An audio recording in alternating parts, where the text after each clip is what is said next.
정보가 있는 시사 토크쇼 장윤선의 팟짱. 아직도 홍삼만 드십니까? 홍삼만 드신 여러분 행복하십니까? 살림살이 좀 나아지셨습니까? 이제 마카 산삼을 드십시오. 마카 산삼.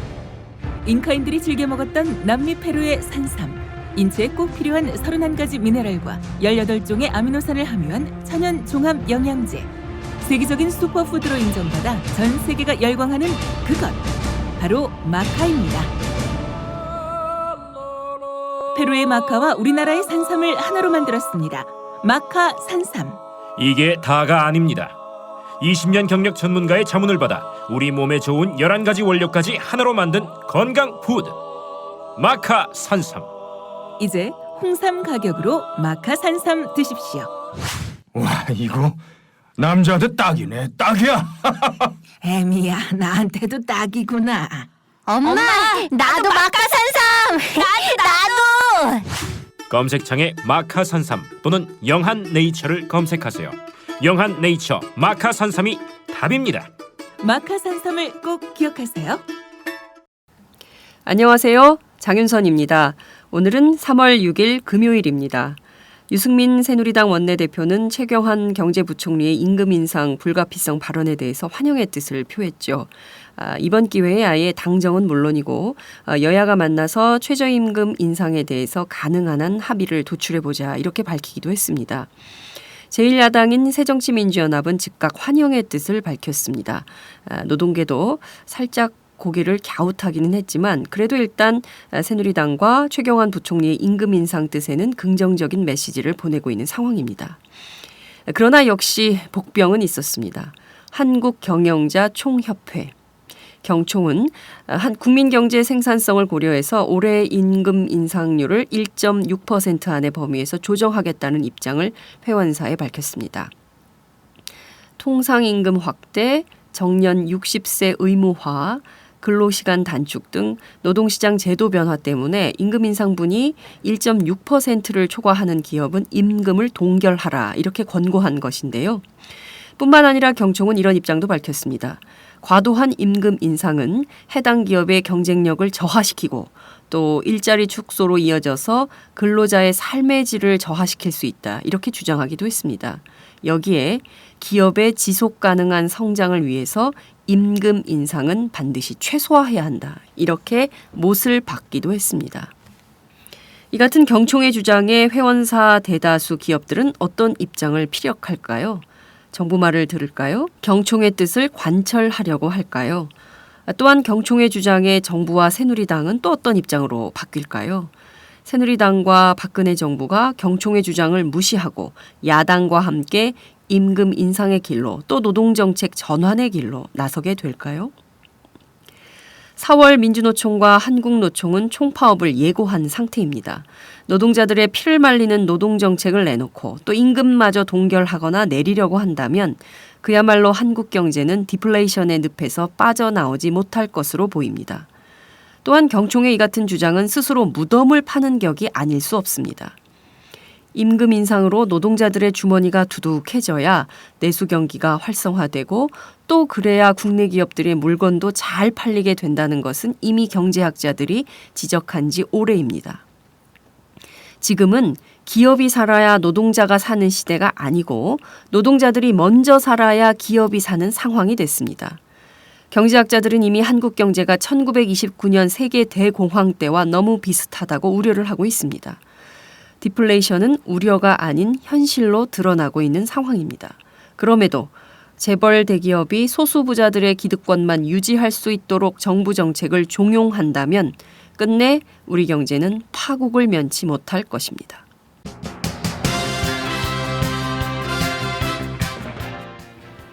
오늘 팟짱은 모두 세 꼭지를 준비했습니다. 최경환 경제부총리가 디플레이션 우려 그리고 임금 인상의 필요성을 강조한 데 이어서 새누리당 유승민 원내대표가 여야 간 최저임금 인상에 합의를 하자 이렇게 주장을 했습니다. 그 발언의 진심은 있을까요? 오늘은 경제학자이자 국회 기획재정위원인 새정치민주연합 홍종학 의원을 연결해 자세한 말씀 들어보도록 하겠습니다. 오늘은 세월호 참사가 발생한 지 무려 325일째 되는 날입니다. 참사가 발생한 지 근 1년이 다 됐지만 아직도 실종된 9명의 사람들은 배 안에 그리고 또 진도 앞바다 그 어딘가에 있을 것으로 보입니다. 더 이상 앉아서 아이들을 기다릴 수 없다고 판단한 엄마들은 또다시 거리로 나섰습니다. 오늘은 안산 단원고등학교 2학년 허다윤 양의 어머니 박은미 씨 그리고 조은아 양의 어머니 이금희 씨를 함께 만나보도록 하겠습니다. 매주 금요일 애청자들과 함께할 금요일의 고정 코너가 생겼습니다. 바로 이택수의 여론 읽기 코너입니다. 한국 사회 여론 지형의 변화를 데이터와 함께 살펴보도록 하겠습니다. 팟짱 시작합니다.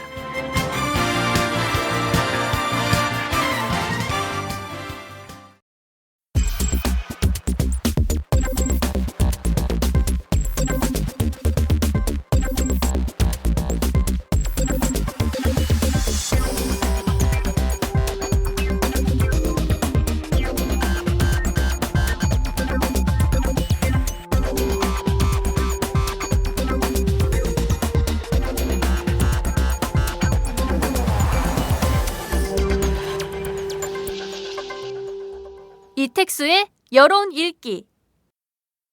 이택수의 여론 읽기. 매주 금요일 애청자들과 함께할 금요일의 고정 코너입니다. 코너지기는 리얼미터 이택수 대표이신데요. 앞으로 실시간 변화하는 여론의 흐름을 데이터 중심으로 확인하고 살펴보는 시간이 될 것 같습니다. 한국 사회의 여론의 지형 변화가 어떤 포인트에서 어떻게 일어나는지 매주 확인하고 직접 점검할 수 있는 기회가 될 것으로 보입니다. 오늘 그 첫 번째 순서를 시작하겠습니다. 이 대표님 나와 계신가요? 네, 안녕하세요. 네, 매주 금요일 팟짱과 함께하는 금요일의 남자가 되셨습니다. 우선 감사드립니다. 아유, 제가 감사드립니다. 네, 바쁘실 텐데 매주 금요일 이렇게 저희와 함께 해주셔서 너무 감사드리고요. 우선 애청자들이 굉장히 좋아하실 것 같습니다. 자, 예, 고맙습니다. 네, 자 우선 그 이번 주 여론 흐름을 좀 살펴보기 전에요. 따끈따끈한 네. 매일 일간 조사를 하고 있지 않습니까? 리얼미터는. 그래서 그 일간 네. 조사부터 좀 살펴봐야 될 것 같은데요. 어젯밤 네. 늦게 조사 결과가 나온 것 같습니다. 박근혜 대통령 국정수행 지지도 어떻게 결과가 나왔나요? 네, 박근혜 대통령 지지율이 어제 기준하면 38.7%의 긍정평가가 나왔고요. 네. 부정평가는 56.1%였습니다. 지난주 주간 집계가 긍정평가가 35.3%였었으니까 지난주보다는 대략 3%포인트가량 지금 상승한 상황이고요. 네. 가장 직접적인 원인은 지금 해외 순방 중이시죠. 네네. 지금 쿠웨이트와 또 그 사우디아라비아, 그다음에 지금 UAE를 지금 방문 중인데 어제 미국 대사 테러 사건이 있었긴 했지만 아무튼 박근혜 대통령 입장에서는 해외 순방 효과가 지금 반영이 되고 있다고 봐야 될 것 같고요. 그 전까지는 사실 이완구 총리 임명 과정이 순탄치 못했기 때문에 지지율이 좀 약세를 보였었다가 국무총리 임명 이후에는 다시 회복세를 보였었는데요. 지난주보다는 한 3%포인트가량 지금 상승하고 있는 그런 상황입니다. 역시 박근혜 대통령은 국내외 계실 때보다 그러니까 해외로 나갔을 때 지지가 네. 오르는 이런 효과가 상당히 있다 이렇게 네. 볼 수 있을 것 같은데요. 그럼에도 불구하고 국정 수행을 잘 하고 있다라는 것은 38.7%지만 국정 수행을 제대로 못 하고 있다, 잘 못 하고 있다는 게 여전히 56.1%. 그러니까 과반 이상은 잘못하고 있다 이렇게 드러난 것인데요. 이렇게 여전히 그 국정 수행이 제대로 잘 안 되고 있다라고 보는 그 까닭이나 이유는 어디에 있다고 분석하고 계십니까? 네, 박근혜 대통령 지지율이 지금 부정평가 아까 소개해드린 대로 여전히 50%대 지금 중후반을 나타내고 있는데요. 네. 가장 그 강점으로 드러났던 외교 안보 이런 분야조차도 최근 들어서 지지율에서 하위권으로 좀 밀려나 있고요. 가장 또 문제가 되는 부정평가의 이유는 소통이 부족하고 또 그 공직기강이 해이해진 네. 최근 일련의 사건들 때문에 집토끼들조차도 지금 떨어져 나간 상황이기 때문에 네. 박근혜 대통령 지지율이 과거 대통령과 비교해 봤을 때도 3년차 1, 4분기 지지율 중에서는 하위권에 속한단 말이죠. 아, 그동안에는 김대중 대통령 지지율하고 비견될 정도로 네. 지지율이 굉장히 높은 편이었었는데 음. 작년 말부터 지지율이 급전직하해서 지금은 지지율이 굉장히 낮았던 MB나 또 노무현 전 대통령보다도 낮은 그런 지지율을 기록하고 있는데 해외 순방 효과도 사실은 집권 초기에는 뭐 G20 정상회담이라든지 네. 강대국과의 정상회담 때는 뭐 50% 후반, 60%까지 올라가기도 했었는데 지금은 워낙 낮은 지지율, 최저점을 찍었던 게 작년 말 뭐 연초였었는데요. 네네. 대략 이제 리얼미터에서는 뭐 29.7%가 일간 조사에서는 가장 그렇습니다. 그 최저치였었고 갤럽이 29%였었는데 그거보다는 지금 아무튼 5%에서 10% 사이의 상승을 포인트 상승을 한 건데요. 네. 최근 들어서 상승을 했다고는 하지만 여전히 부정평가가 높고 뭐 집토끼라고 할 수 있는 대구 경북이라든지 아니면은 50대에서조차도 지금 지지율이 굉장히 낮게 나타나고 있는 것은 여전히 인사 문제라든지 또 가장 최근에는 뭐 증세나 담배값 네. 인상 논란 뭐 등등 때문에 지금 아직까지는 40%대는 회복하지 못하고 있는 상황인데 40%대가 이제 국정 동력의 뭐 기본 최저치라고 이렇게 보고 있거든요. 네. 근데 이제 40%를 아직 회복하지 못하고 있다는 점에서는 여전히 청와대 입장에서는 조금 초조한 상황일 수가 있고요. 네. 가장 이제 뭐 근래 들어서 네. 이제 그 사정권에 있는 건 이제 4.29 재보궐선거고 그때 아마 새누리당에서 한 석이라도 더 얻을 수 있으면 네. 그러면 박근혜 대통령 지지율이 좀 상승할 가능성이 있고요. 그렇지 못하면 계속 그 30%의 지지율에 머무를 가능성이 좀 커 보입니다. 네. 지금 3월인데 4.29 재보선에서 그러니까 적어도 이 같은 수치는 4월 말까지는 유지될 것이다. 이렇게 전망을 하고 계시는 것 같은데요. 네. 지금 드러난 그 지표로 볼 때 지역별 은 좀 어떤가요? 아까 대구 경북 지역 말씀을 네. 좀 해주셨는데 네. 전반적으로 다른 지역에서는 좀 어떤 수도권이나 이런 데서는 좀 어떤 수도권은 뭐 전반적으로 전체 전국 지지율과 비슷한 양상인데요. 네. 뭐 40%를 조금 못 미치거나 40%를 겨우 넘는 그 수준이 계속 반복이 되고 있습니다. 어제 기준으로는 서울이 이제 41%였었는데요. 네. 지난주 주간 집계는 사실 30%대였었는데 어제 일간은 소폭 오른 거고요. 경기 네. 인천도 어제 기준하면 35%가량 됐고요. 네. 그다음에 대전 충청은 뭐 인구가 작기 때문에 저희가 이제 1000명 기준하면 뭐 100명 정도기 때문에 오차 범위가 좀 커서 네. 어쩔 때는 긍정평가가 높고 어쩔 때는 부정평가가 또 높고 뭐 이런 상황이 반복이 되고 있습니다. 네. 그다음에 이제 부산, 울산, 경남 PK 지역이 오래전부터 지금 부정평가가 높아져 있는 상황이고요. 네. 그다음에 대구, 경북 같은 경우는 조사할 때마다 역시 이 지역도 긍정평가나 부정평가가 엎치락뒤치락 하고 있는 그런 상황인데 어제 기준하면 부정평가가 소폭 높은 상황이고 뭐 광주, 전라 지역은 워낙 네. 부정평가 높은 지역이고요. 성별로는 뭐 비슷합니다. 남녀가 엎치락뒤치락 하고 있는데 이 부분도 네. 어제 기준하면 여자가 좀 이제 여성이 긍정평가가 높았고 연령대별로는 역시 이제 20, 30대가 대체로 부정평가가 60% 이상 되는 거고요. 그다음에 뭐 그중에서도 이제 30대의 긍정평가가 20% 안팎, 어떨 때는 네. 10%대로 나타나기도 하고 그렇고요. 50대가 이제 51%대 45% 어제 기준하면 네. 대략 소폭 긍정평가가 높긴 하지만 50대도 여전히 불안한 상황이고 네. 확실한 지지층은 역시 60대라고 할 수 60대 있겠습니다. 이상. 66대, 네 60대 이상인데 66대 대략 28 정도로 어제 나타났습니다. 네. 연령대별로도 여전히 그 지지층에 큰 변화는 없는 것 같군요. 그러니까 젊은 네. 층은 박근혜 대통령에 대한 국정수행 지지도가 굉장히 낮고 또 60대 이상은 네. 굉장히 높고 이런 거는 계속 유지가 좀 되고 있는 것 같다. 이렇게 보이기도 합니다. 이념 네. 성향별로도 좀 뚜렷한 변화가 있을까요? 뭐 보수층하고 진보층은 뭐 큰 차이가 없는데 중도층이 네네. 아까 이제 연령대별로 40대도 마찬가지지만 어제 기준하면 중도층이 26대 한 69 정도로 부정평가가 뭐 한 3배 가까이 높게 나타났습니다. 네. 40대도 대략 뭐 29대 67. 이 40대도 사실 부정평가가 한 10%포인트 차이로 좀 줄어들어야 네네. 박근혜 대통령 지지율이 50% 정도 육박하는 걸로 나왔거든요. 네네. 지난 대선 때 득표율과 비슷한 수준으로 회복이 될 수가 있는 지점이 40대와 중도층에서 부정평가와 긍정평가의 격차가 크지 않아야 된다는 것인데 지금은 너무 많이 벌어졌다는 것이고요.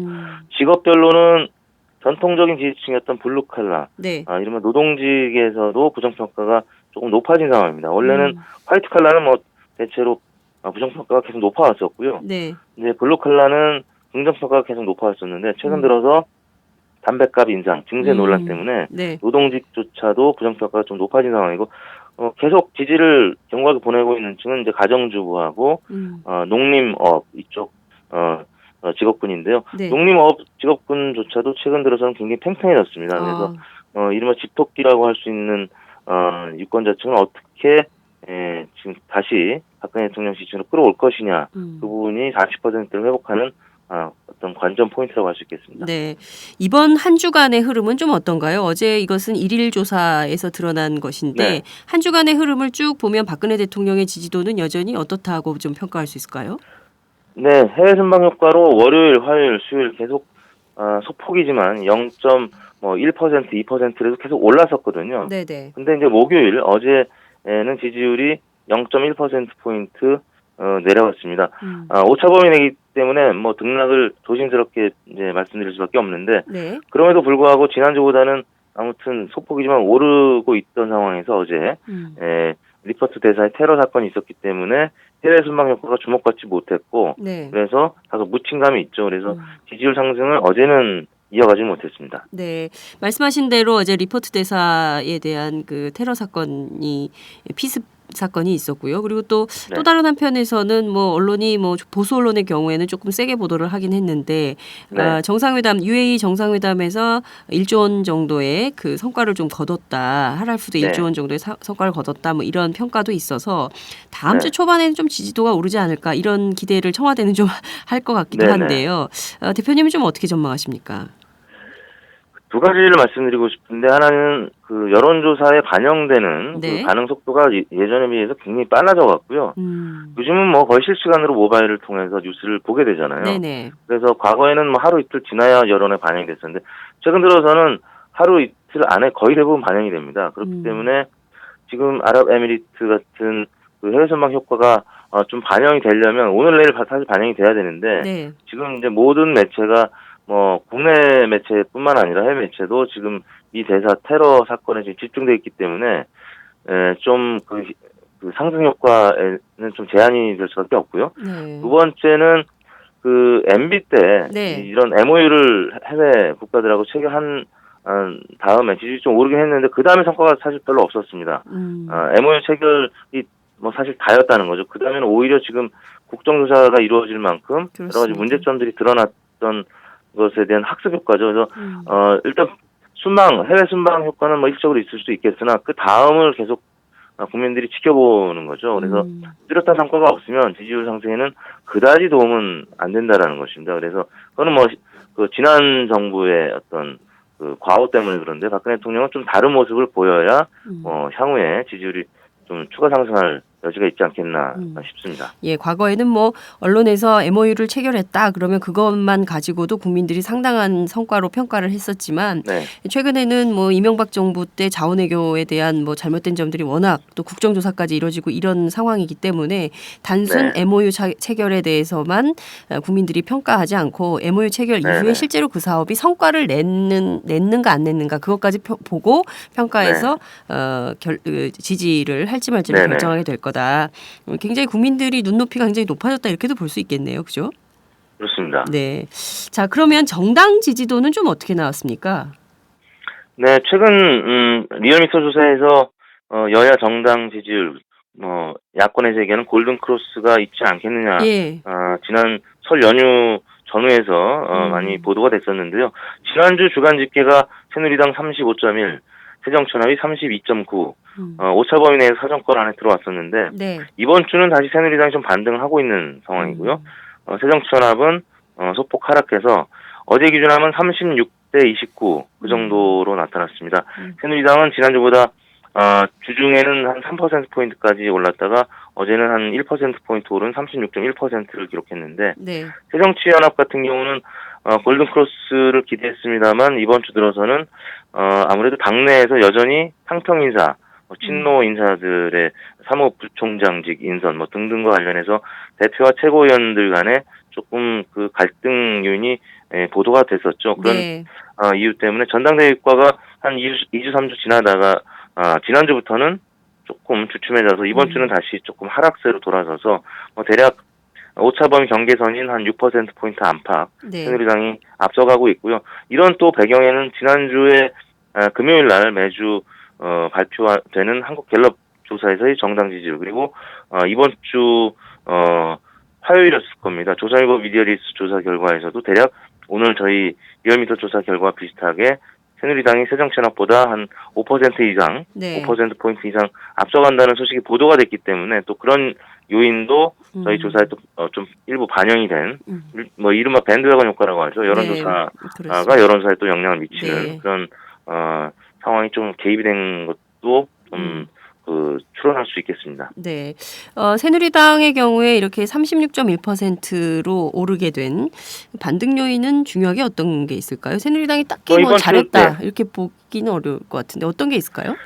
이번 주 들어서는 박근혜 대통령 해외 순방 효과가 이제 반영이 됐다고 봐야 될 것 같고요. 네. 또 그 논란은 계속되고 있지만 김영란법 통과가 된 부분도 일정 부분 좀 기여를 했다고 봐야 될 것 같습니다. 네. 반면에 이제 새정치민주연합은 그런 상승세를 이어가지 못하고 지금 박근혜 대통령 지지율과 여당 지지율이 상승하니까 그만큼 좀 빠진 건데요. 네. 말씀드린 대로 당내 논란, 그 인사 문제와 관련된 네. 그 논란이 계속되면서 무당층에서 새정치연합으로 넘어왔던 분들이 다시 조금 일부 무당층으로 빠져나가는 그런 양상을 나타냈습니다. 네. 이번 주 내내 좀 이렇게 이 패턴이 유지되고 있는 건가요? 새누리당 38점 네. 36.1, 29, 네. 새정치 29, 이 정도. 그다음 정의당이 네네. 한 어느 정도 나온 건가요? 정의당은?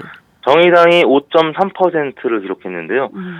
정의당은 아쉽게도 지금 5%, 6% 이 박스권에서 벗어나질 못하고 있습니다. 통합진보당이 해산되면서 저희가 여론조사에서 통합진보당을 뺀 다음부터 네.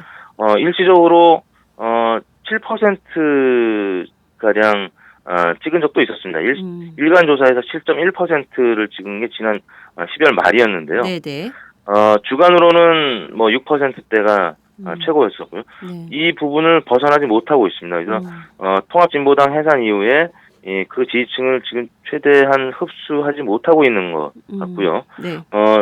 지금 그러한 배경에는 국민 모임과도 약간의 그 공감대 형성하고 있고 야권 재편의 가능성도 좀 기대를 모으고는 있습니다만 네. 그래도 최근 들어서 28 전당대회 이후에 새정치민주연합의 지지율이 워낙 상승하다 보니까 거기에 좀 가려진 측면이 있는 것 같고 또 한편으로는 그 정의당 그 의원들 중에서는 그다지 최근 들어서 주목받는 잠룡이 있지는 않죠. 그런 부분 잠룡이 있어야 어느 정도 지지율을 좀 견인해주는 역할을 해주는데 네네. 사실은 노회찬 신상정으로 대변되는 스타급 정치인들의 대선 주자로서의 지지율 네. 사실 거의 소개가 안 되고 있습니다. 그렇다 보니까 역시 지지율이 5% 안팎에서 지금 답보 상태에 머무르고 있는 것 같습니다. 네, 말씀하신 대로 그 굉장히 중요한 포인트인 것 같고요. 스타 정치인들의 약진이 없다는 점 그리고 또 하나는 진보 재편이 상당히 지지부진하게 되는 것도 없고 안 되는 것도 없고 굉장히 이제 정체돼 있는 상황에서 국민들이 기대를 좀 받지 못하고 있는 것이 아닌가 이런 분석도 가능하지 않을까 싶기도 합니다.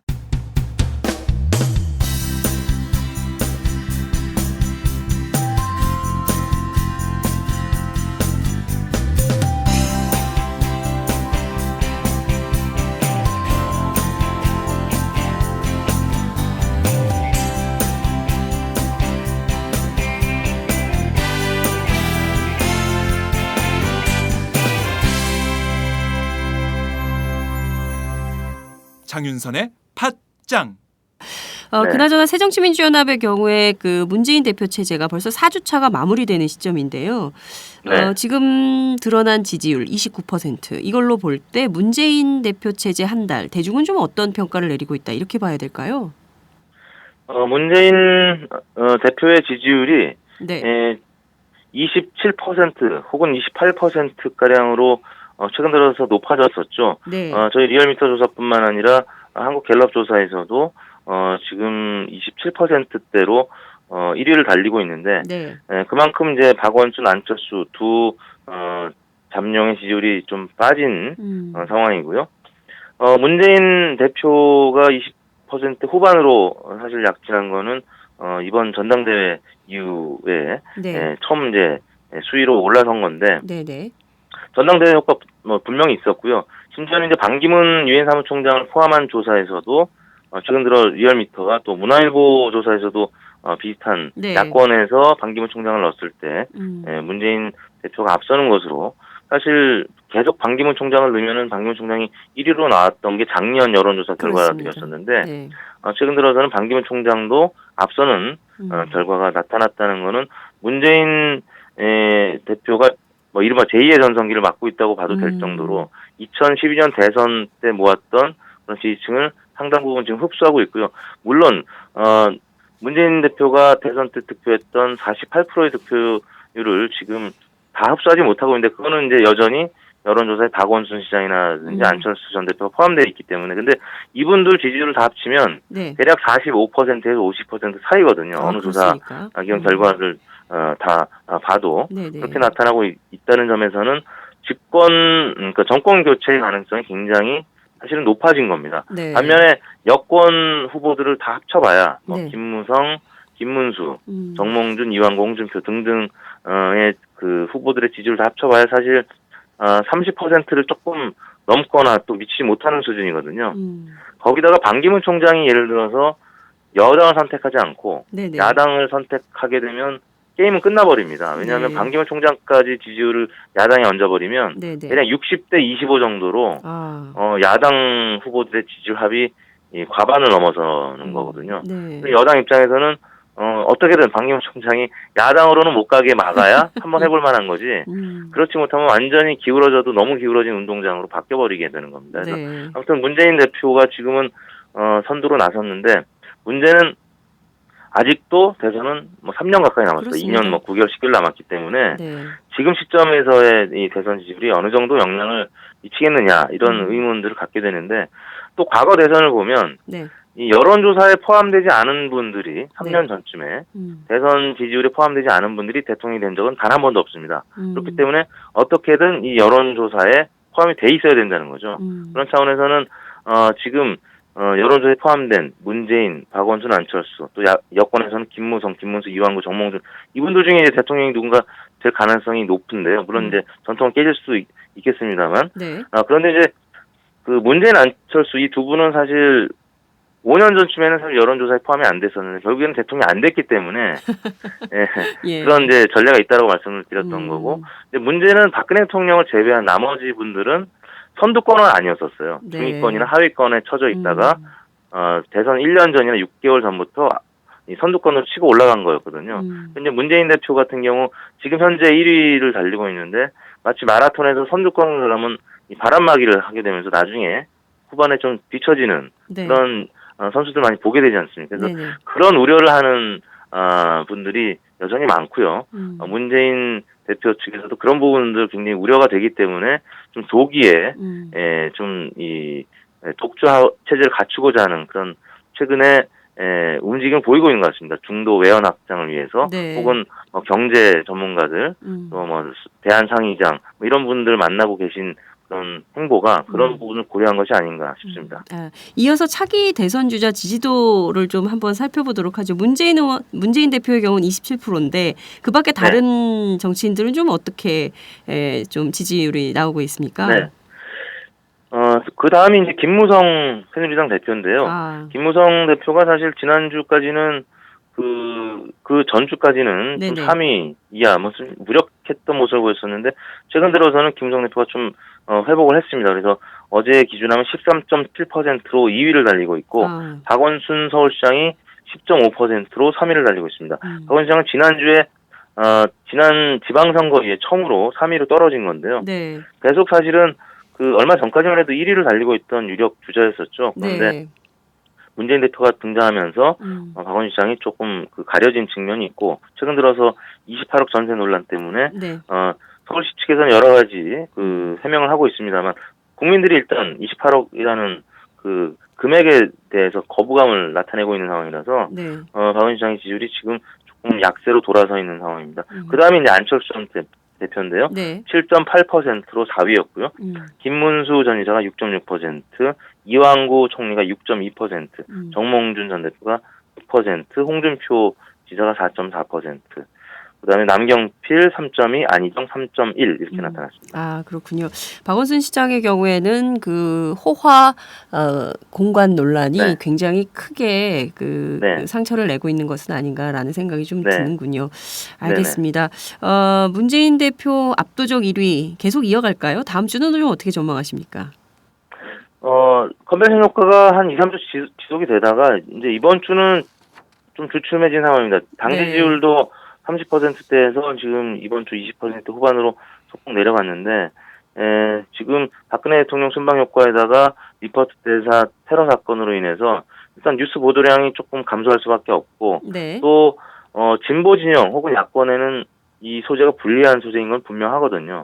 그래서 문재인 후보가 이번 주 들어서는 조금 소폭 하락세를 보이고 있습니다. 네. 컨벤션 효과를 지금 이어가지는 못하고 있는 상황이고 이 20%대 중반으로 다시 조금 추락했다는 거는 40%대로 올라서는 그러니까 네. 박근혜 대통령이 5년 전에 세종시 수정안 원안 논란 이전에는 거의 30% 후반 40% 정도를 육박했었거든요. 네네. 게다가 이제 세종시 원안 고집하면서 20%대 후반 29.7%까지 떨어졌었다가 이제 그 다음에는 30%대를 회복을 했었는데 문재인 대표가 지금 30%를 넘어서면 네.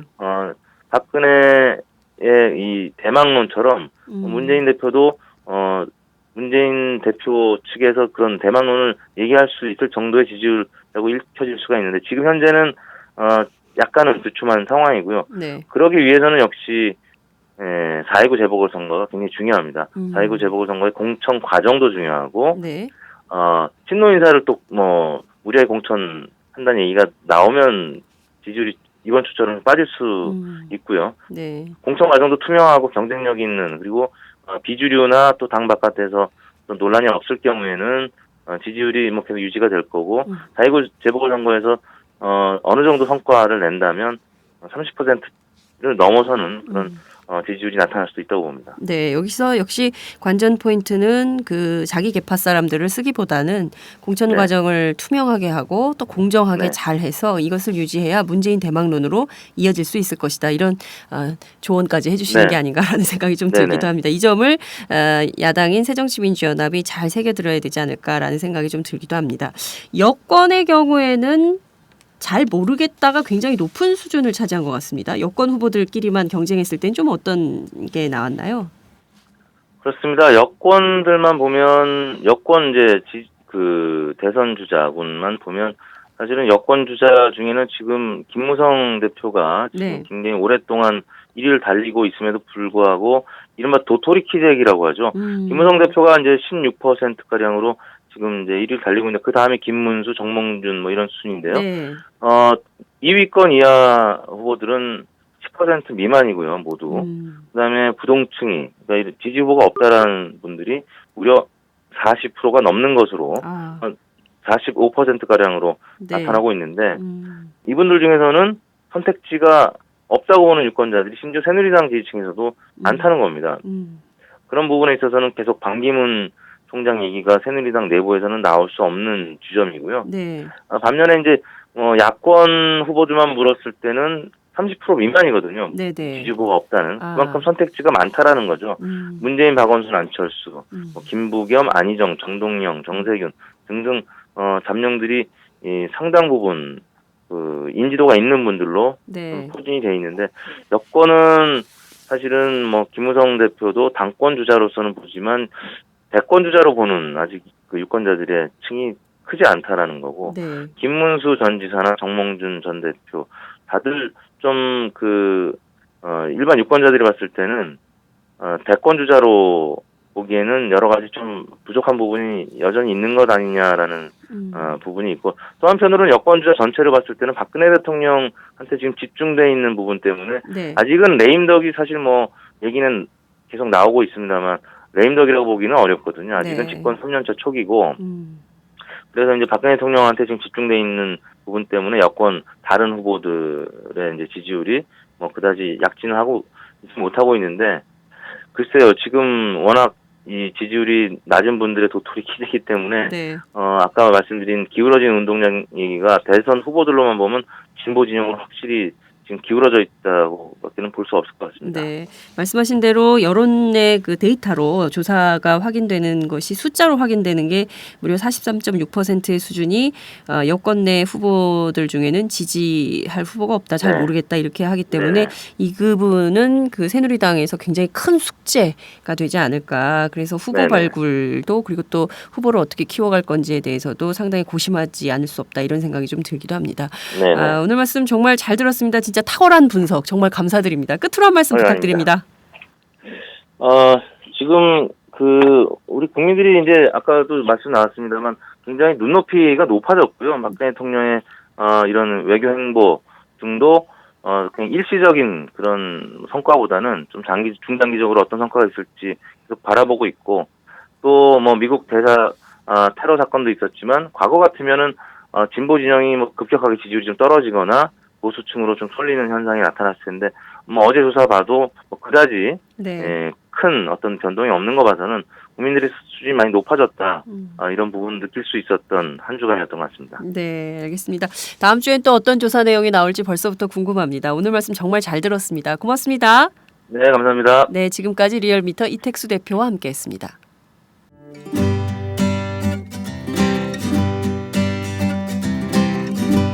우리나라에 가동 중인 핵발전소 숫자가 23개라는 사실을 알고 계신가요? 후쿠시마 사고 이후 핵발전의 위험성을 깨달았지만 우리에게 다른 대안은 있는 걸까요? 방사능은 관리만 잘하면 과연 안전할까요? 탈바꿈은 방사능이란 무엇인지, 탈핵을 위해 우리가 실천해야 할 일들이 무엇인지를 쉽고 정확하게 알려줍니다. 오마이북 신간 탈바꿈.